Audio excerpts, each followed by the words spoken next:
I want to make sure that we don't just gloss over that. It was really interesting. I had a conversation with the CEO, and her company works with all kinds of industries and go-to-market capacity. And she said, we're talking to C-suite executives and our customers and our prospects. And because of the market dynamic and the changes in AI and just everybody's rethinking everything, they're becoming much more risk averse.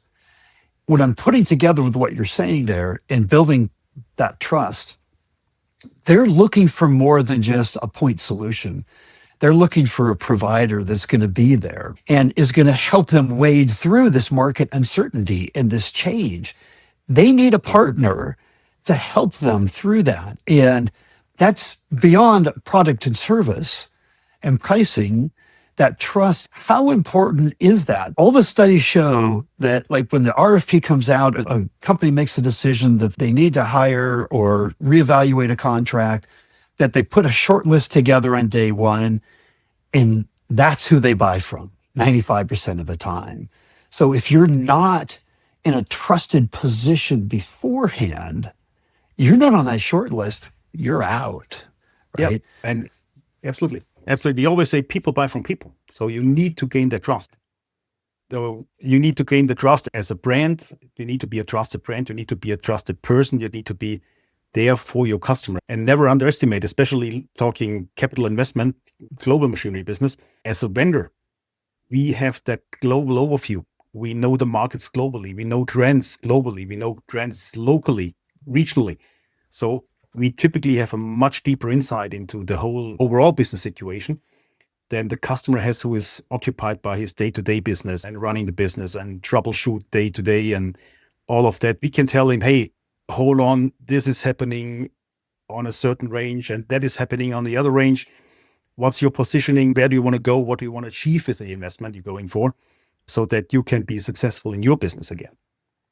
And then we can start a conversation and saying, okay, maybe this or maybe that or the other one, but this is what I would recommend you for your business, for your solution.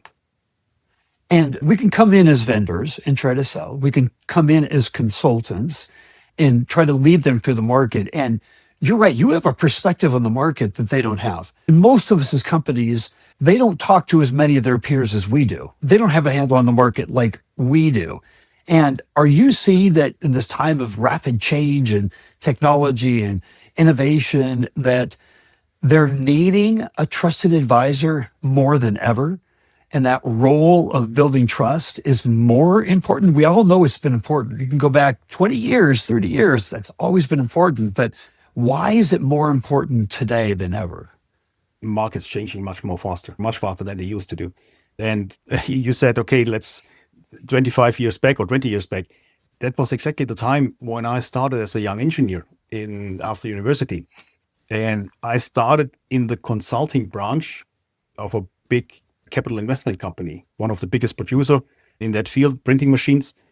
And we had just one goal and one target: understand your customer, help him develop his strategy, help him derive the proper solution, the proper technical solution, fully independently, whether it's our own solution or something else, or no solution at all. This took me to places where I said, okay, don't do it. Do not invest, because this is not what you need.